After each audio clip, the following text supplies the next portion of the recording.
길지만요, 저와 여러분이 같이 교독하도록 하겠습니다. 제가 먼저 33절 봉독합니다.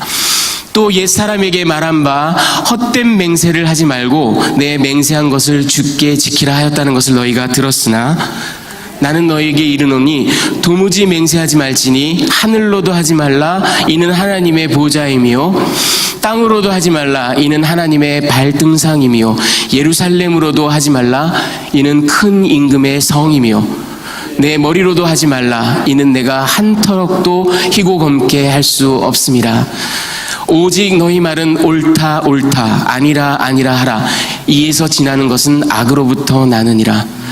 또 눈은 눈으로 이는 이로 갚으라 하였다는 것을 너희가 들었으나 나는 너희에게 이르노니 악한 자를 대적하지 말라. 누구든지 내 오른편 뺨을 치거든 왼편도 돌려대며 또 너를 고발하여 속옷을 가지고자 하는 자에게 겉옷까지도 가지게 하며 또 누구든지 너로 억지로 오리를 가게 하거든 그 사람과 심리를 동행하고 내게 구하는 자에게 주며 내게 꾸고자 하는 자에게 거절하지 말라.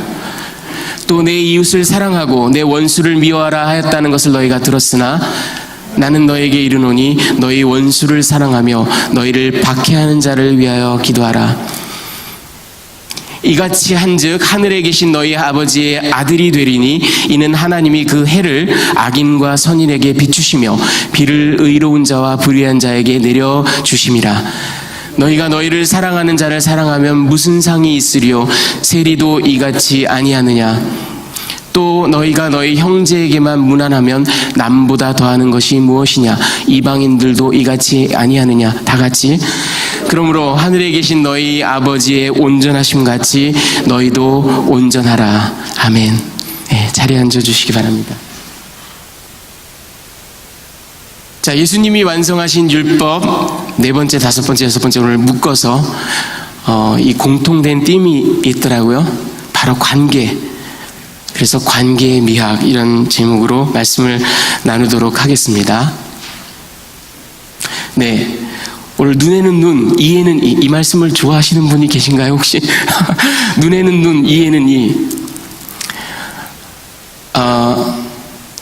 한 대학교 컬리지 프로페서가 있습니다. 그의 이름이 이제 스미스라고, 네, 프로페서 스미스입니다. 이 사람이 잠을 자다가 새벽 3시에, 여러분 새벽 3시에 전화기를 울리는 소리를 듣고 깨신 적 있나요? 그럼 막 꼭지가 돌지 않나요? 예, 이 사람이 새벽 정확하게 3시에 전화벨이 막 때르릉 그래서 일어났어요. 전화를 받았습니다. 받았더니 전화를 건 상대방은 옆집에 사는 잭슨이라는 사람입니다. 잭슨 씨입니다. 전화를 해서 하는 이 얘기가 뭐냐면 스미스 교수에게 당신 개가 밤새도록 짖어서 내가 잠을 못 자고 있다. 어떻게 좀 해봐라 하고 이제 화가 잔뜩 났어요. 그래서 이제 컴플레인을 하는 겁니다.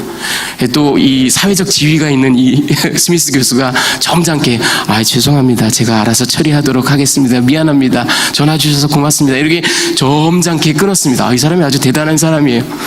그렇게 이제 전화가 끝났어요. 근데 문제는 하루가 지났습니다. 정확하게 다음 날 새벽 3시에 이번에는 스미스 교수가 잭슨에게 전화합니다. 전화를 해가지고는 전화를 이렇게 얘기합니다. 저희 집에는 개가 없음을 알려드리기 위해서 전화했습니다. 그거를 그때 얘기하지 않고 아니면 낮에 얘기하지 않고 네가 한 대로 그대로 하마 내가 새벽 3시에 예. 눈에는 눈, 이에는 이 예. 한 대로 갚아주마. 여러분 우리 인간에게는 이런 복수의 심리가 있죠. 사실은 근데 눈에는 눈, 이에는 이 정도가 아니라 내가 당한 거 배로 튀겨서 갚아주마 이런 마음이 또 있죠. 자, 반대로 여러분 이제는 복수에서 용서로 여러분께 아주 기가 막힌 이야기를 하나 해드리고자 합니다. 여러분 실화입니다. 잘 들어보십시오. 지금 저 보이는 사람이 미츠오 푸치다라는 사람입니다. 이 사람은 누구냐면 일본 천황군 공군 사령관입니다.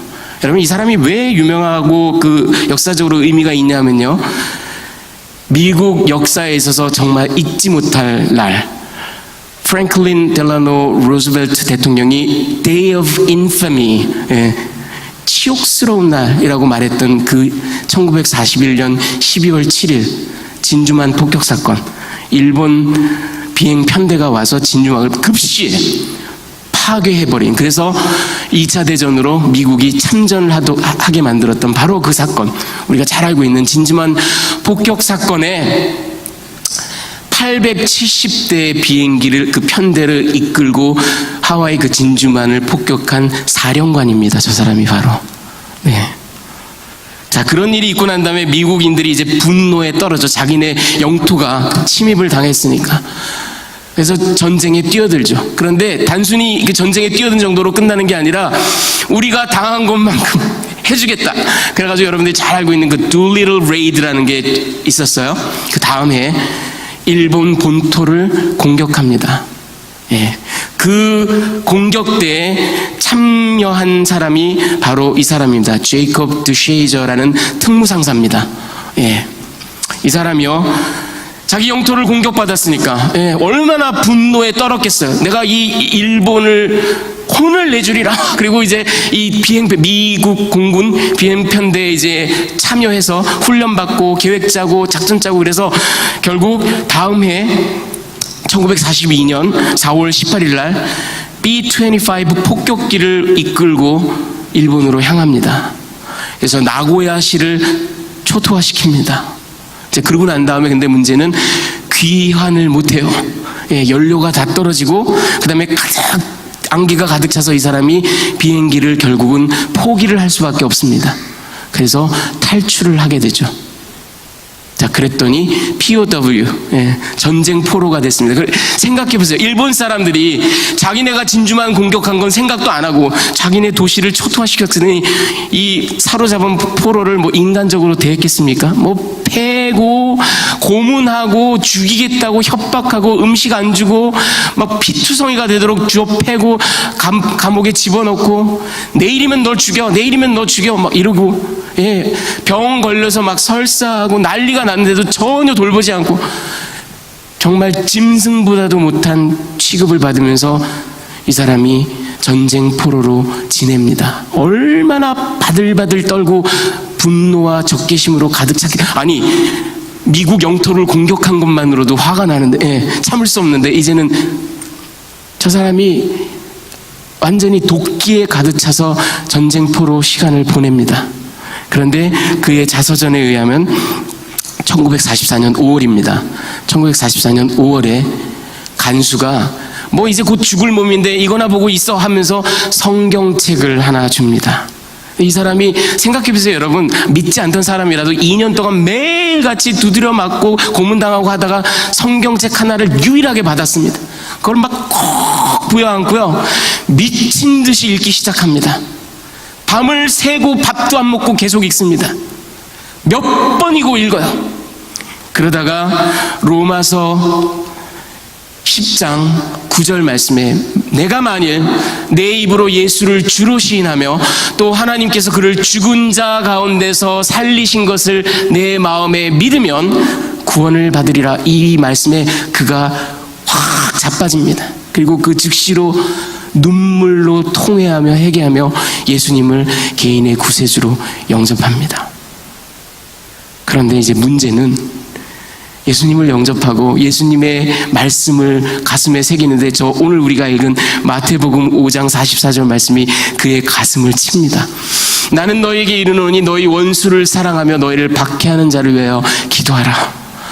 아, 이게 이 사람의 마음에, 날마다 자기를 괴롭히는 이 간수들, 일본인들, 막 분노와 적개심으로 자기가 이를 바득바득 갈았었는데 예수님을 영접하고 난 다음에 원수를 사랑하래요. 근데 그가 참 믿기지 않게 이것을 실천합니다. 저들을 불쌍히 여기기 시작합니다. 긍휼히 여기기 시작합니다. 그리고 친절한 말을 건넵니다. 그리고 틈만 나면 복음을 전하려고 계속 노력합니다. 아, 근데요, 신기한 건 그의 태도가 변화되니까 이 간수들의 태도가 또 변화됩니다. 처음엔 저게 왜 저러나, 죽기 전에 실성을 했나 그러다가 점점 그 진심을 받아들입니다. 그래서 이 간수들도 인사를 하고 친절을 베풀고 심지어는 몰래 슬쩍슬쩍 음식을 집어넣어 주기도 합니다. 그가 이렇게 정말 기적적으로 전쟁을 전쟁이 끝날 때까지 생존을 합니다. 그런데요, 더 기가 막힌 이야기가 이제부터 벌어집니다. 그가 예수님을 영접했잖아요. 크리스찬이 됐잖아요. 단순한 크리스찬이 아니라 죽음의 문턱에 서서 자기를 박해하는 사람들을 사랑할 정도로까지, 정말 스테반 집사나 예수님이 보여주셨던 그런 모습까지 보였던 그런 신실한 크리스찬이 됐어요. 남은 삶을 어떻게 살까? 본국에 돌아와서 전쟁의 그 상흔을 잊고 편안하게 살아갈 수도 있었는데 그는 선교사가 됩니다. 그래서 그가 선택한 나라는 일본입니다. 그리고 그가 선택한 도시는 자기가 폭격했던 나고야입니다. 그곳 나고야에 가서 교회를 세웁니다. 그리고 복음을 미친 듯이 전합니다. 그가 자기가 겪었던 일들을 다 기록으로 남겼어요. 자서전을 씁니다. 그게 바로 복수에서 용서로, From vengeance to forgiveness. 그리고 복음을 전합니다. 그런데 그의 간증과 그의 사역에 깊이 감화된 많은 일본인들이 그리스도께로 돌아옵니다. 그 중에 한 남자가 예수님께 자기 삶을 헌신합니다. 그리고 오래 기도하다가 고민 끝에 자기가 읽은 그 책, 저 듀쉐이저 특무상사의 저 선교사님의 말씀에 감화를 받았던 그가 용기를 내어 그를 찾아옵니다. 그 사람이 바로 미츠오 푸치다입니다. 그래서 그 둘은 평생의 형제가 됩니다. 미츠오 푸치다는 아주 탁월한 복음 전도자가 되어서 수많은 사람들을 그리스도께로 인도했고, 그리고 듀쉐이저 선교사님은 일본 나고야에서 계속해서 복음을 전했습니다. 여러분 어떠십니까? 정말 가라 마셔도 시원찮을 원수들을 사랑하고, 전쟁이 끝나고 난 다음에도 그곳으로 돌아가서 자기가 폭격했던 그 땅에 돌아가서 복음을 전했던 이 이야기. 오늘 원수를 사랑하라는 이 예수님의 기가 막힌 말씀, 우리가 참 실천하기 어려운 이 말씀을 함께 나누면서 여러분들께 두 가지 이야기를 시작하면서 전해드렸습니다. 자, 오늘 본문을 보면요, 33절부터 37절까지 예수님이 맹세를 하지 말라라는 말씀을 하십니다.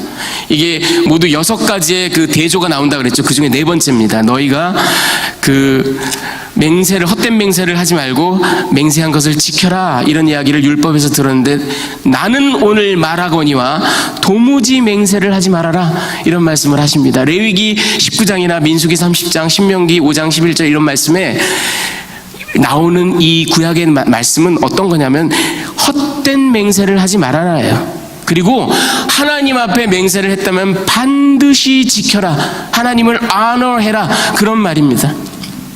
여러분, 그러니까 그 유대인들에게 있어서 맹세를 한다라는 것은 대단히 중요한 일입니다. 그들의 유대주의에 있어서 아주 중요한 부분이에요.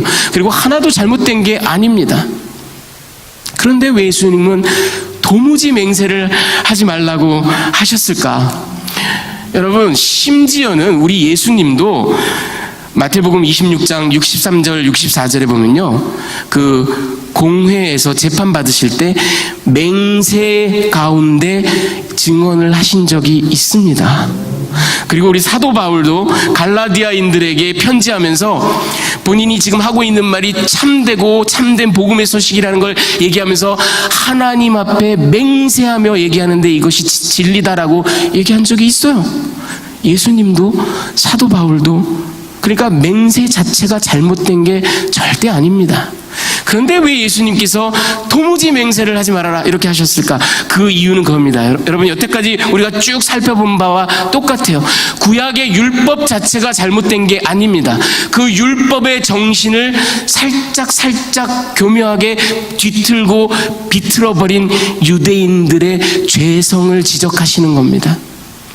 이 맹세라는 것이, 여러분, 그때 당시 랍비들이요, 쉐부오트 그래가지고 이 책자, 미슈나 책자인데 이 책자는 처음부터 끝까지 맹세만 다룬 책자예요. 어떻게 맹세를 해야 되나, 어떤 맹세는 유효한가, 어떤 맹세는 무효한가, 온통 맹세만 다룬 책자예요. 그 정도로 아주 정교한 맹세에 대한 기가 막힌 스트럭처를 만들어 놓고 있었습니다, 저들이.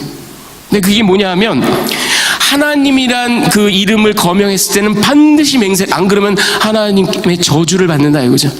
그렇지만 예를 들어서 하늘에 대고 땅에 대고 뭐 예루살렘에 대고 이렇게 맹세를 하면 하나님이란 이름을 쓰지 않았으니까 나중에 그거는 뭐 급이 낮은 맹세야, 그러니까 안 지켜도 돼, 이런 궤변들을 늘어놓고 또 그런 것들을 이렇게 쭉 작성을 해놨다라는 겁니다. 여러분, 이게 얼마나 자귀적이고 인위적이고 심지어는 교묘한지, 예를 들면 이런 것도 있어요.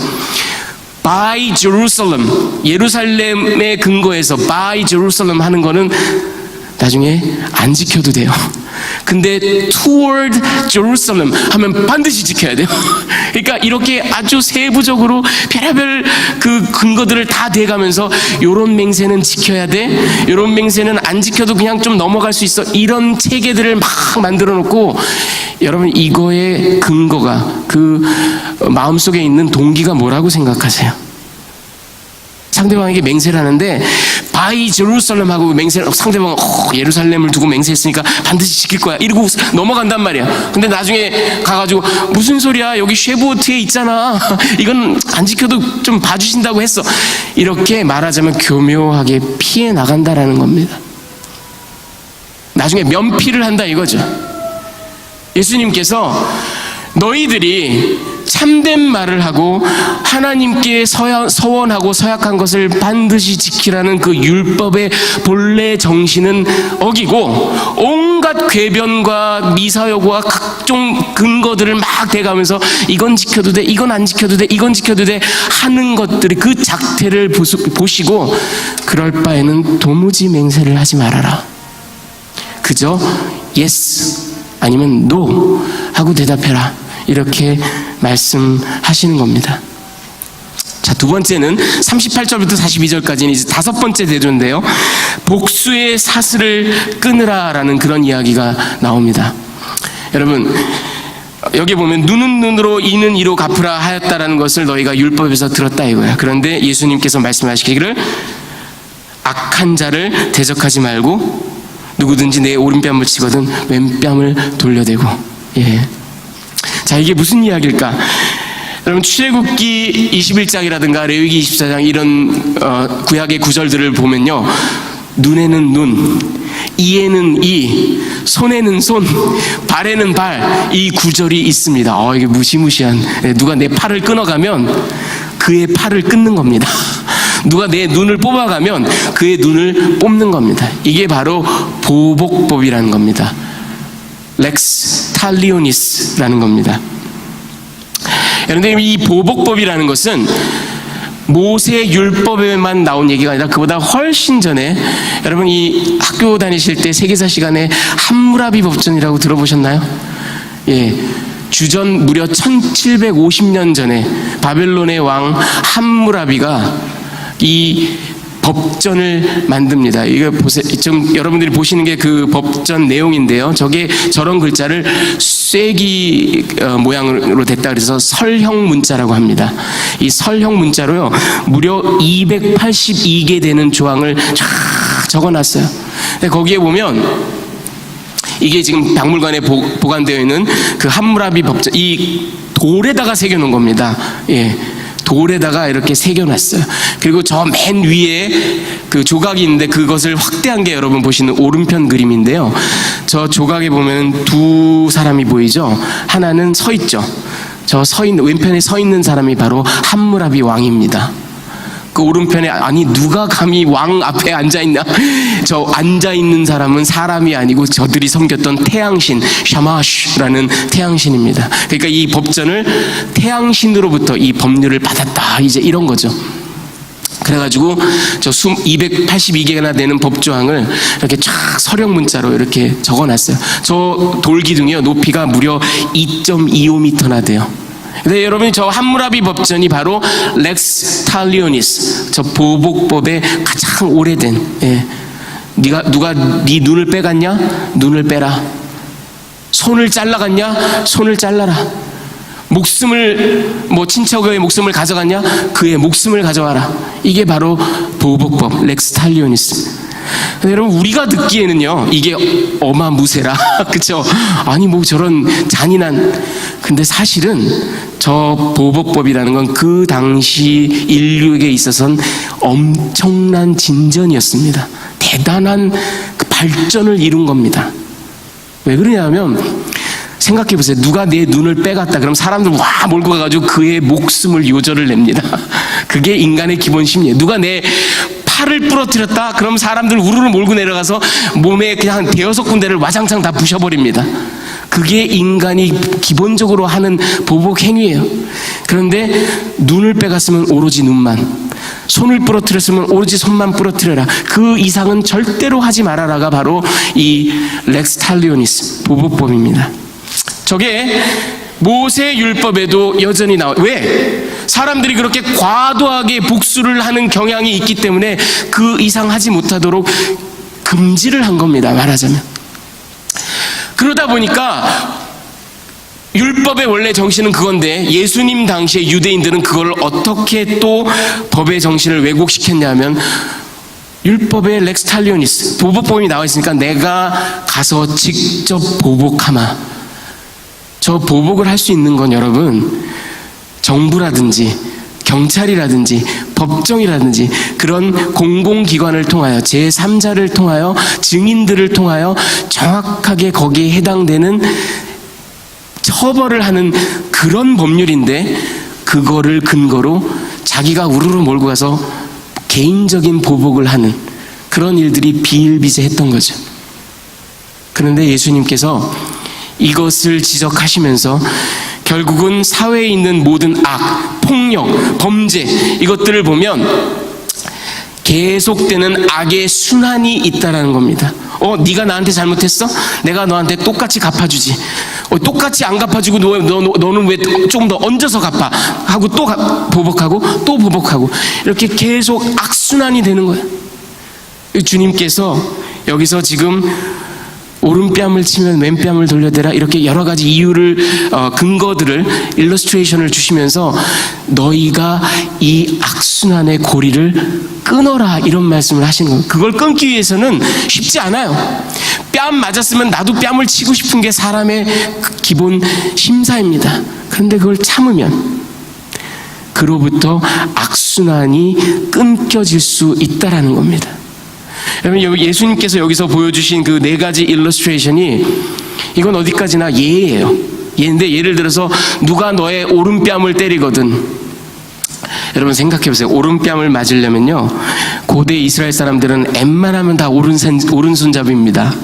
오른뺨을 이렇게 때려가지고 이렇게 때리면 왼뺨을 맞게 돼 있어요. 오른뺨을 맞는 방법은 이거밖에는 없습니다. 손등으로 치는 거.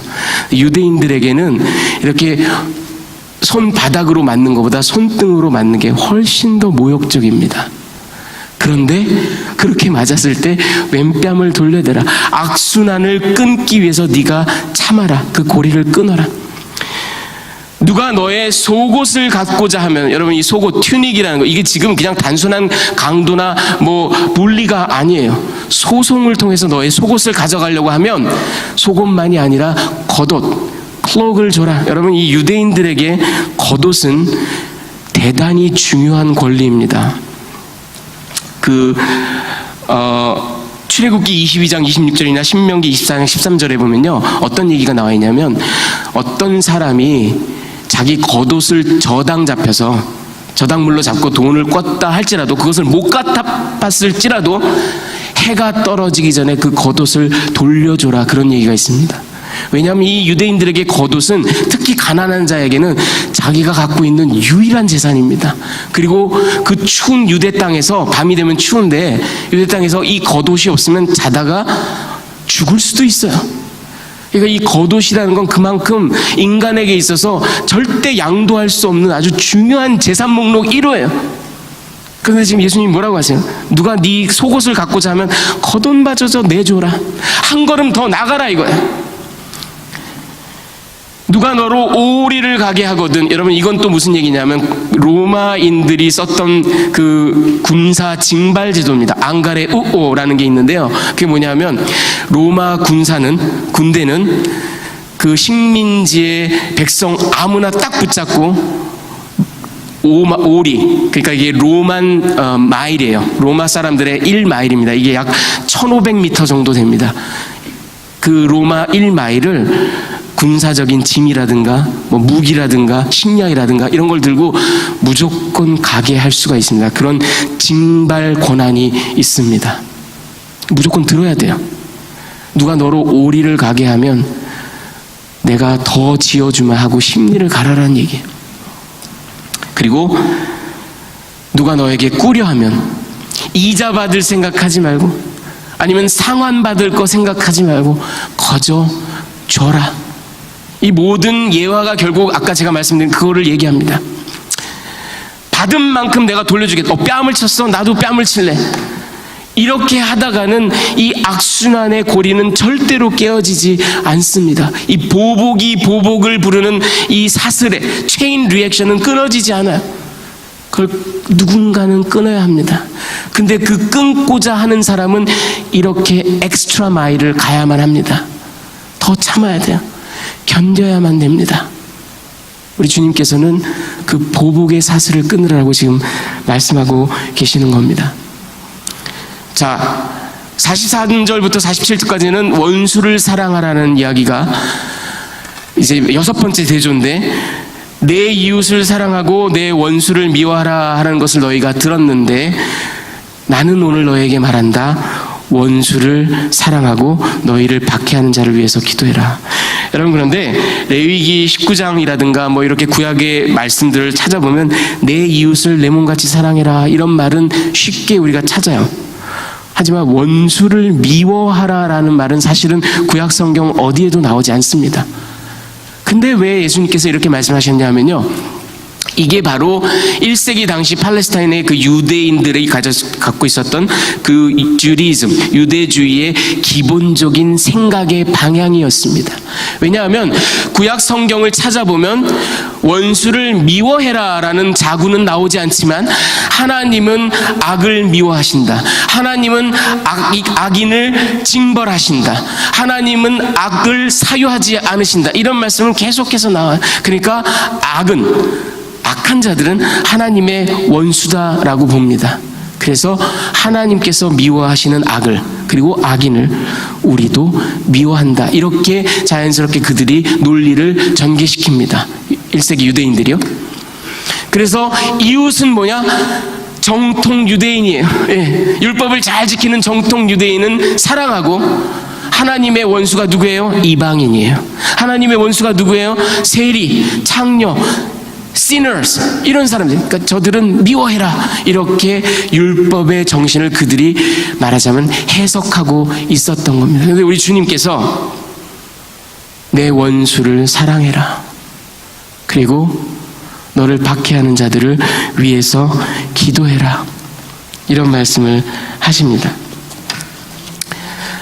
여러분, 저들이 그러면서 예수님께서 이런 말씀을 하세요. 자기를 사랑하는 사람을 되사랑하는 거, 이거는 세리도 하고 이방인도 한다. 예.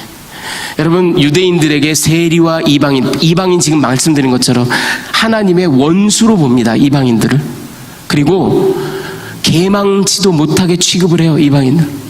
세리는 어떻습니까? 여러분, 유대인 그 당시에 이 텍스 컬렉터들은 어떤 자들이었냐면요, 수리아 땅에 예를 들어서 세금을 걷는다, 로마가.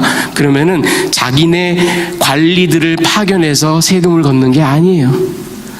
누가 여기 우리 로마 정부에 얼마의 세금을 걷어줄 수 있니 하고 경매를 붙입니다. 그러면은 비딩을 해요. 여러분들 집 사실 때 오퍼 넣는 것처럼 제가 300만 불을 걷어드리겠습니다. 어떤 사람은 제가 301만 불을 걷어드리겠습니다. 이렇게 비딩을, 오퍼를 합니다. 그러면은 로마 정부가 제일 많은 거를 딱 고르죠. 예. 그 계약을 받은 사람을 보통 퍼블리카누스, 그렇게 얘기를 합니다. 근데 이 퍼블리카누스는 이방인이니까 고위 돈이 많고 그런 실력자인 경우들이 많고요. 이방인인 경우도 많습니다. 하지만 그 퍼블리카누스가 말하자면 유대인들 텍스 컬렉터들을 여럿을 고용을 합니다. 이 사람들을 포르티토레스 이렇게 불렀습니다. 이 사람들은 유대인들이에요. 이 사람들이 dirty work을 하는 겁니다. 실제로 찾아다니면서. 그런데 생각해보세요. 이렇게 경매를 붙여서 돈을 딱 내가 얼마를 내겠다 했으니 얼마나 악착같이 걷어들이게.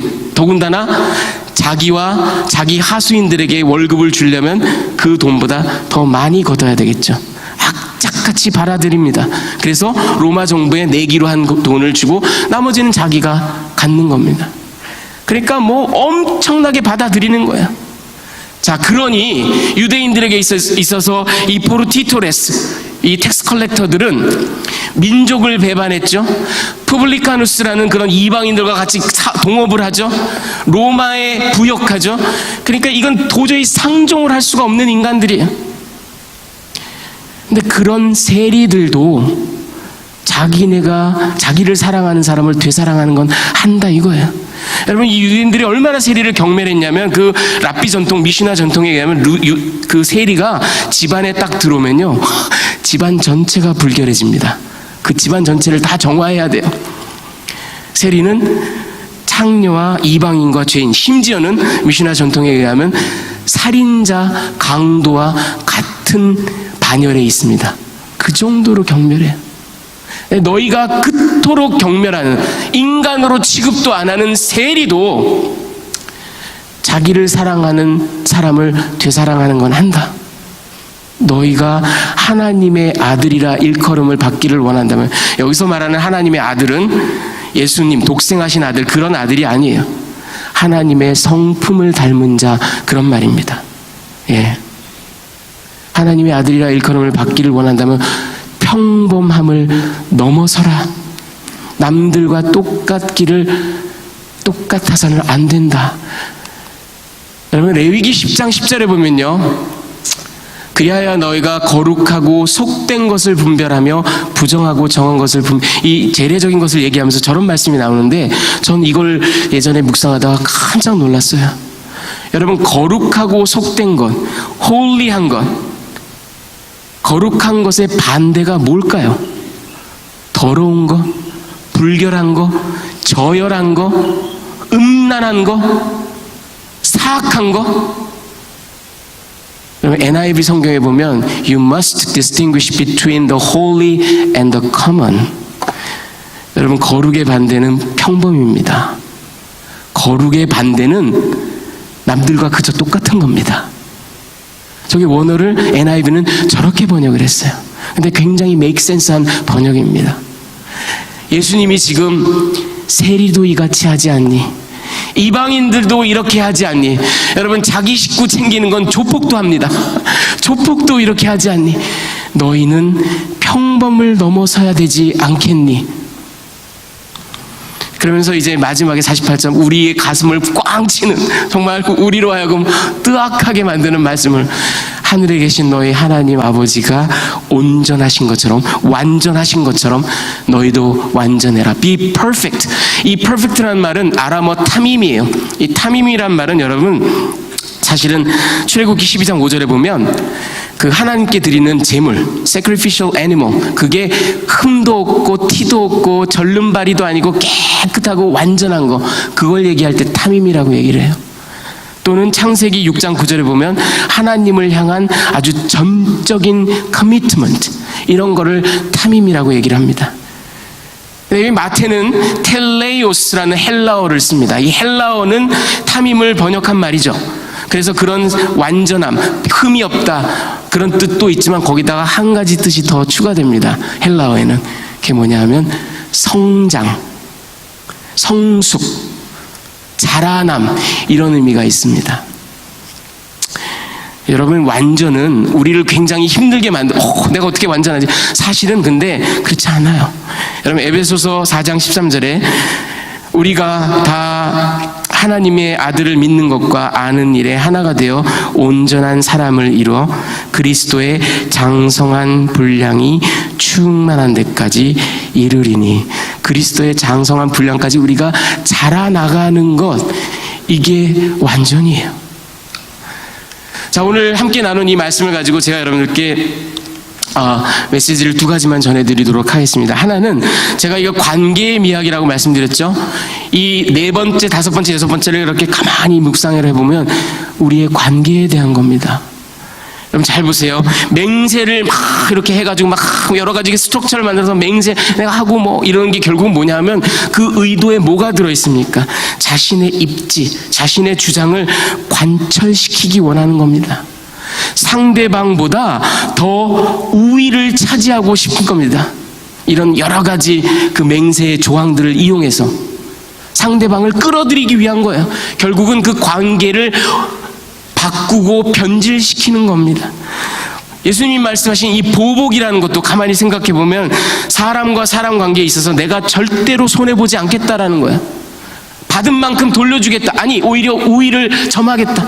결국은 하나님께서 베푸신 이 모든 관계에 내가 중심이 되어서 내가 손해보지 않고 내가 모든 것을 나한테 유리하게 만들어 가겠다라는 자기중심성, 관계를 해치는 자기중심성이 그 안에 다 도사리고 있습니다. 그런데 우리 주님이 주신 해법을 보세요. 도무지 맹세를 하지 말아라. 하늘도 하나님의 보좌요, 땅도 하나님의 발등상이요, 그렇죠? 예루살렘도 하나님의 성이요, 머리털럭 하나도 너희가 희고 검게 할 수 없다. 무슨 얘기예요? 너희가 온갖 궤변을 늘어놓지만 사실은 그 모든 게 하나님의 주권 하에 있다라는 거예요. 하나님의 소유라는 겁니다. 심지어 머리카락 하나조차도. 그런데 우리가 그것을 침해하고 있다는 하나님의 주권을. 보복에 대해서도 예수님이 어떤 예를 주시냐면요, 하나님이 악인과 선인에게 다 비와 햇빛을 주시는 것을 봐라. 이걸 여러분 신학용어로 일반 은총이라고 합니다.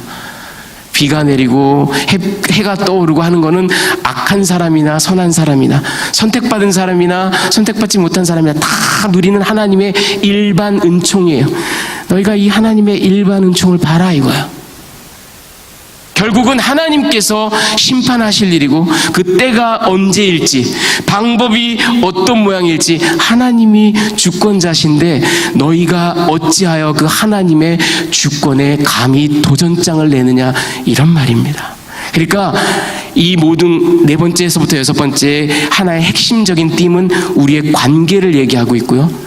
그리고 예수님께서 지금 경계하시는 것은 하나님의 고유한 권한을 우리가 자의적으로 마음대로 침해하는 것에 대해서 말씀하고 계십니다. 자, 두 번째는 여러분, 우리가 과연 완전할 수 있을까? 이 48절 말씀이 참 우리에게 큰 짐이 되어 여러분들을 이렇게 내보내면 여러분들이 얼마나 또 무거운 마음으로 일주일을 살아가시겠어요. 그래서 여러분들 좀 제가 자유하게 여러분, 저기 48절에 완전하라, be perfect, NIV 성경에서 저렇게 현재 명령법으로 번역했지만 사실은 헬라어 원어를 보면 you shall be perfect, 미래형이에요. 여러분, 이게 복음입니다. 이게 복된 소식이에요. 이 시제가 미래인 게 복된 소식이에요. 여러분 보세요. You shall be perfect, 미래형은 어떤 의미가 있냐면 명령의 의미도 있습니다. 하지만 너희는 이런 퍼펙션을 향해서 나아가라라는 목표의 의미가 또 있습니다. 그리고 한 걸음 더 나가서 이런 목표를 향해서 나아갈 때 내가 너희를 도와주마. 어떻게? 오순절에 성령께서 임하셔서 이 부족한 우리를, 죄 많은 우리를 촉구하시고 내주하시고 역사하셔서 우리가 예수 그리스도를 닮아갈 수 있도록 그렇게 이끌어 가시잖아요. 내가 너희를 도와주마, 나를 믿고 따라오거라, 그 말씀입니다. 그러니까 너희는 완전해, 완전하지 않으면 내 식구 아니야, 내 자식 아니야, 이렇게 확 끊어쳐서 말씀하시는 게 아니에요. 여러분, 만약 저게 현재 헬라어 현재형이면 그 뜻이 뭐냐면 너희는 항상 완전해라, 계속해서 완전해라, 중단 없이 완전해라. 그런 말이 돼요. 하지만 미래로 썼어요. 완전을 향해서 나아가라. 내가 도와주마. 이런 말씀입니다. 그래서 어떤 신학자는요, 제가 이걸 참 읽고 굉장히 감동을 받았습니다. 이 완전, 예수님이 말씀하신 이 완전을 대비를 하는데요, 위치적 완전과 경험적 완전으로 대비를 합니다. Positional perfection 그리고 experiential perfection. 이게 뭐냐면요, positional perfection이라는 거, 우리가 예수님으로 인해서, 예수님의 그 전가된 의로 인해서 우리가 이미 완전한 겁니다. 그런데 experiential, 경험적 perfection은 우리가 실제로 악해요. 실제로는 우리가 죄투성이에요. 그래서 날마다 우리 삶 속에서 그 성령님의 은혜로 조금, 어제보다 오늘 조금 더, 오늘보다 내일 조금 더 거룩해지고 완전해져가는 그 경험을 우리가 한다라는 것, 그것을 경험적 완전이라고 얘기를 했어요. 그래서 이분이, 마이클 윌키스라는 성경학자가 마치 이 위치적 완전과 경험적 완전을 칭의와 성화에 대비합니다. 칭의, justification. 우리는 죄인인데 이미 예수 그리스도로 말미암아 하나님 아버지께서 내가 너희를 의롭다 보노라, 땅땅땅, justification이 이미 이루어졌어요. 그렇죠? 하지만 우리는 여전히 이 땅에서 죄악 가운데 살아갑니다. 여전히 죄의 투성이에요. 그래서 날마다 성령님의 역사하심으로, 사역으로 우리가 성화, sanctification을 이뤄갑니다. 차이가 있죠. 그래서 예수님의 이 말씀하신 완전도 우리에게 위치적으로는 이미 완전을 획득한 그런 완전이 있고, 경험적으로 마치 성화와 같이 날마다 조금씩 더 평범을 벗어나서 거룩으로 향해 가는 그런 모습을 얘기하고 있는 겁니다. 우리가 과연 완전할 수 있을까? 여러분, 앞에 소개해드렸던 그 디쉐이저 특무상사의 이야기, 도저히 사랑할 수 없는 원수를 사랑한 그 이야기.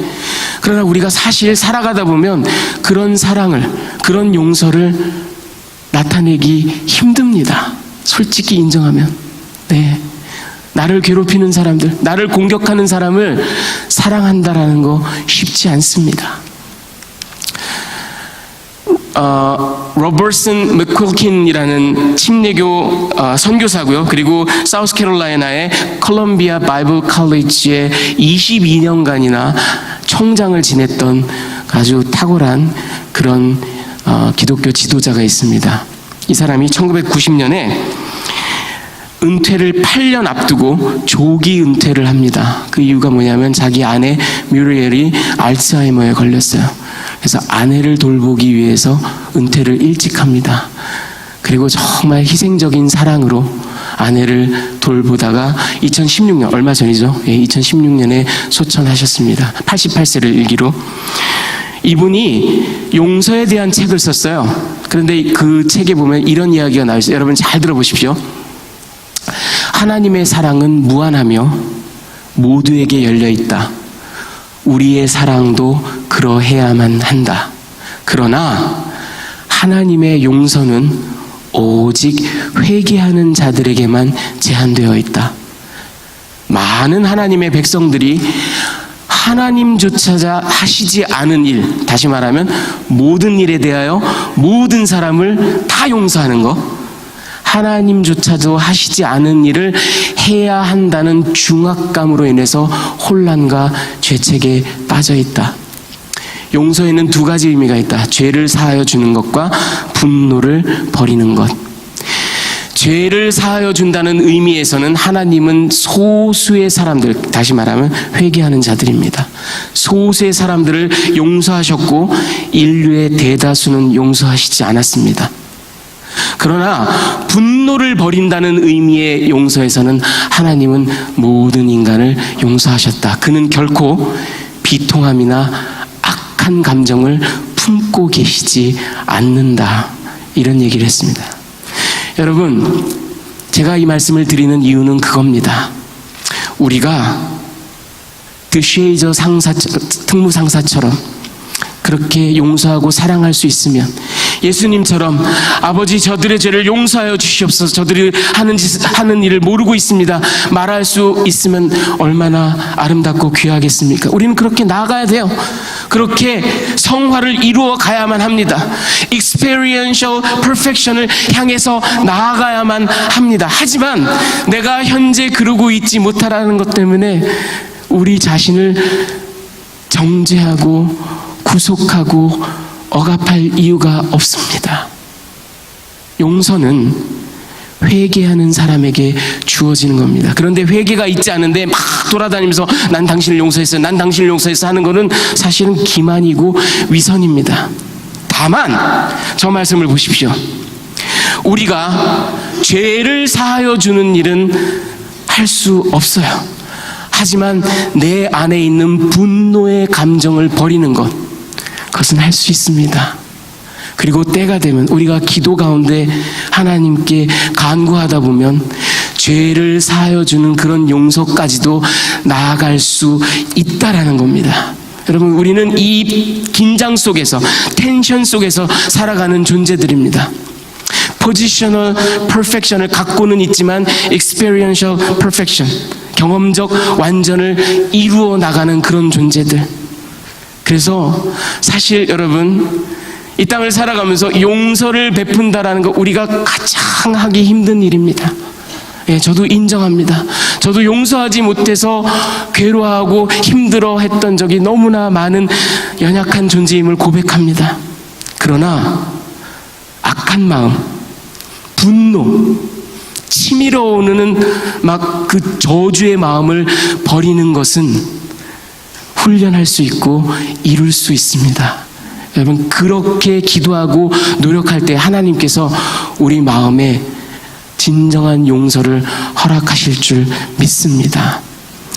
우리 예수님께서 우리에게 하신 말씀을 마음에 새기면서 이 땅에서 완전한 그 예수님이 말씀하신 그 완전을 향하여 추구하며 성령님의 도우심을 의지하며 나아가는 저와 여러분이 되시기를 주님의 귀하신 이름으로 축원합니다.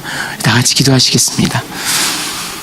은혜로우신 주님, 우리를 용서하신 하나님, 우리를 용납하신 하나님, 우리가 하나님의 그 용서를 닮기를 원합니다. 악의 사슬을 끊기를 원합니다.